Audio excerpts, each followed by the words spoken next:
내가 호렙에서 온 이스라엘을 위하여 내 종 모세에게 명령한 법 곧 율례와 법도를 기억하라. 자, 이 말씀은 구약 성경 맨 마지막 책, 맨 마지막 장, 맨 마지막 부분에 나오는 그런 말씀입니다. 자, 지금까지 구약 성경 전체를 통해서 하나님께서는 많은 말씀들을 당신의 자녀들에게 주셨어요. 그런데 그 많은 말씀들의 그 마지막 부분에 주시는 결론적인 말씀은 어떤 것인가? 어떤 말씀인 것 같아요? 너희는 내가 호렙에서 온 이스라엘을 위하여 내 종 모세에게 명령한 법 곧 율례와 법도를 기억하라. 무슨 말이에요? 내가 지금까지 너희에게 준 모든 말씀들을, 모든 율례들을, 모든 법도들을 잊어버리지 말고 기억하라. 한 귀로 듣고 한 귀로 흘러버리지 말고 그 모든 말씀들을 기억하라라고 말씀하고 있어요. 왜 그렇게 하고 계실까요? 아무리 많은 말씀을 들어도, 또 아무리 좋은 말씀을 들어도 그 말씀을 기억하지 못하면 아무 소용이 없기 때문이죠. 그래서 구약 성경에 전체적으로 가장 많이 나오는 한 가지 말이 있다면 그 말은 기억하라는 말이에요. 왜? 기억하지 않으면 소용이 없으니까. 그래서 하나님께서 자주 여러 곳에서 말씀을 주시고 기억하라, 말씀을 주시고 기억하라, 기억하라 라고 당부하고 있어요. 특별히 하나님의 율례와 법도들이 집중적으로 기록되어 있는 책이 있죠. 어떤 책입니까? 신명기죠. 하나님의 계명들, 율례들, 법도들이 가장 많이 기록되어 있는 책이 신명기인데, 역시 그 신명기에 기억하라는 말이 가장 많이 나와요. 맨 먼저 신명기 5장 15절에 나오는데요, 너는 기억하라. 내가 애굽 땅에서 종이 되었더니 내 하나님 여호와가 강한 손과 편팔로 거기서 너를 인도하여 내었다. 그런데 이스라엘 백성들이 이 말씀을 기억했어요? 기억하지 못했어요? 기억하지 못했어요. 그래서 하나님께서 내가 너는 기억하라 라는 말을 맨 앞에 써서 잊어버렸나 하고 이번에는 그 말을 맨 끝에 넣어보아요. 신명기 7장 19절에 보면 내 하나님 여호와께서 너를 인도하여 내실 때에 내가 본 큰 시험과 이적과 기사와 강한 손과 편팔을 기억하라. 아까는 어떻게 했어요? 너는 기억하라는 말로 시작을 했는데 그래도 기억을 못하니까 이번에는 맨 끝에 너는 기억하라 라고 말하고 있어요. 그래도 기억을 못해요. 그래서 이번엔 하나님께서 어떻게 합니까? 내가 너무 어려운 편, 강한 손, 편팔, 기적, 이적 이런 말 표현들을 써서 기억을 못하나 하고는 아주 쉬운 말로 이제 써보아요. 신명기 15장 15절에서 너는 애굽 땅에서 종되었던 것과 내 하나님 여호와가 너를 속량하였음을 기억하라. 종된 자리에서 구원해낸 것을 기억하라. 아주 쉽게 말해요. 그런데 기억해요? 기억하지 못해요? 기억하지 못해요. 이번에는 하나님께서 내가 너무 길게 말했나? 그래서 기억을 못하나? 이번에는 아주 짧게 이야기합니다. 신명기 32장 7절에 옛날을 기억하라.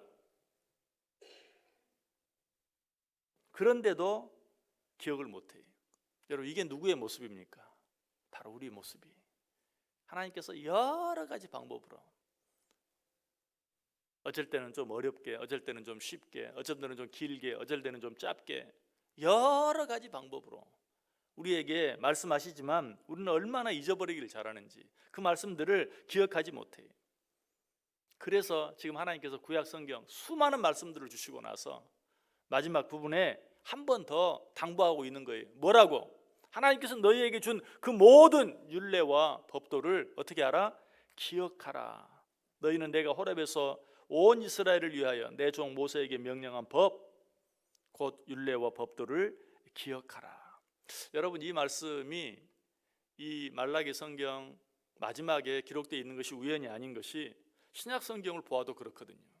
신약 성경도 맨 마지막 책 요한계시록 마지막 장 마지막 부분에 보면 어떤 말씀이 기록되어 있습니까? 누구든지 이 말씀에 더하거나 빼지 말라. 더하면 어떻게? 성경에 기록된 모든 재앙들을 그에게 더하고 빼면 생명나무와 및 거룩한 성의 참여함을 제하여 버리라. 다시 한번 읽어볼게요. 요한계시록 21장 18절 19절입니다. 내가 이 두루마리의 예언의 말씀을 듣는 모든 사람에게 증언하노니 만일 누구든지 이것들 외에 더하면 하나님이 이 두루마리에 기록된 재앙들을 그에게 더하실 것이요 만일 누구든지 이 두루마리 예언의 말씀에서 제하여버리면 하나님이 이 두루마리에 기록된 생명나무와 및 거룩한 성의 참여함을 제하여 버리시리라. 더하지도 말고 빼지도 말라. 있는 그대로 기억하고 있는 그대로 행하며 살라라고 말씀하고 있어요. 이처럼 하나님께서 우리에게 주신 말씀을 많이 읽고 많이 듣는 것도 중요하지만 무엇보다 중요한 건 뭐예요? 그것을 잘 기억하는 것이. 그 말씀을 기억하기 위해서는 어떻게 해야 합니까? 많이 읽고, 물론 많이 읽고 많이 듣는 것 중요하죠. 그러나 거기서 끝나면 안 돼요. 많이 묵상해야 돼요. 할 수 있다면 암송까지도 할 수 있어야 돼요. 그러나 이것보다 더 중요한 것이 있어요. 많이 읽고 많이 듣고 많이 묵상하고 많이 암송하고 그것만 가지고는 안 돼요. 어쩌면 그것은 인간적인 방법일 수 있어요. 우리가 하나님께 주신 말씀을 기억하고 그 말씀대로 행하며 살기 위해서는 무엇보다 필요한 것이 있는데 그것은 성령의 도우심이. 우리가 잘 쓰는 표현으로 표현하면 성령 충만함이. 왜? 성령이 하시는 가장 중요한 일이 하나님의 말씀을 생각나게 하는 것이거든요. 성령 충만하지 아니하면, 성령의 도움이 없이는 내가 아무리 많이 읽고 많이 듣고 또 많이 묵상하고 많이 암송해도 소용이 없어요. 성령 충만함이 있어야 돼요. 성령의 도우심이 있어야 돼요.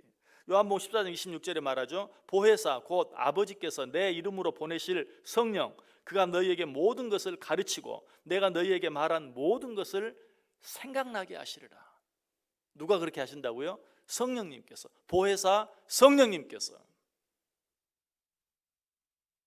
여러분, 하나님의 말씀을 자주 잊어버리는 것, 기억력 탓만 하면 안 돼요.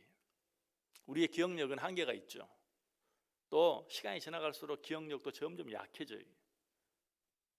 그러나 하나님의 말씀은 단순한 인간의 어떤 말이 아니에요. 거기는 생명이 있어요. 그럴 때 육신적으로 우리의 기억력이 점점 나빠진다 할지라도, 쇠하게 간다 할지라도 성령이 충만하면, 어쩌면 우리 뇌 속에서는 잊어버렸을지 몰라도 성령님께서는 그 말씀들을 생각나게 하실 수 있어요. 또 어떤 일마다, 사건마다 하나님의 말씀을 바로 적용할 수 있도록 나를 도와주실 수 있어요. 그것이 바로 성령님이 하시는 일이. 내 기억력은 쇠하해지지만 성령의 능력은, 생각나게 하시는 그 능력은 성령께서는 쇠해지지 않아요. 어제나 오늘이나 앞으로 영원토록 변함이 없어요. 그러므로 우리는 항상 성령의 도움을 구해야 돼요. 우리 육신이 날마다 쇠해지고 우리의 정신이 날마다 쇠해지고 우리의 기억력이 날마다 쇠해진다 할지라도 내 안에 누가? 성령님께서 늘 충만하시기만 하다면 우리는 우리에게 주어진 모든 일들, 모든 환경 속에서 늘 하나님의 말씀의 도움을 받고 하나님의 말씀의 인도를 받고 하나님의 그 말씀을 잘 적용하면서 살아갈 수 있어요. 그렇게 하면 어떻습니까? 우리는 일상의 재아무리 어렵다 할지라도, 한 치 앞을 내다볼 수 없는 그런 상황 속에 살아간다 할지라도 우리는 결코 실족하지 않아요. 왜? 하나님의 말씀은 내 발에 길이 되고 내 발에 등이 되기 때문에.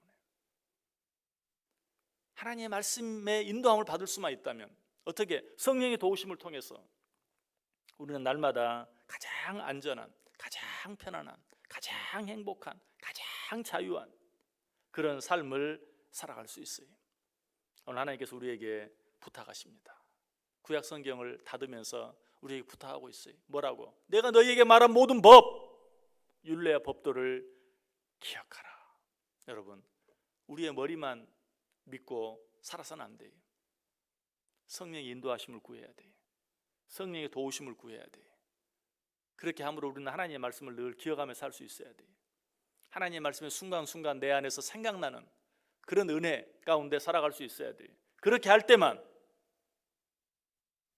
우리를 집어삼키기 위해서 호시탐탐 노리는 악한 사단 마귀의 밥이 되지 아니하고 우리가 가는 모든 길 가운데서 실족하지 아니하고 승리하며 살아갈 수 있다.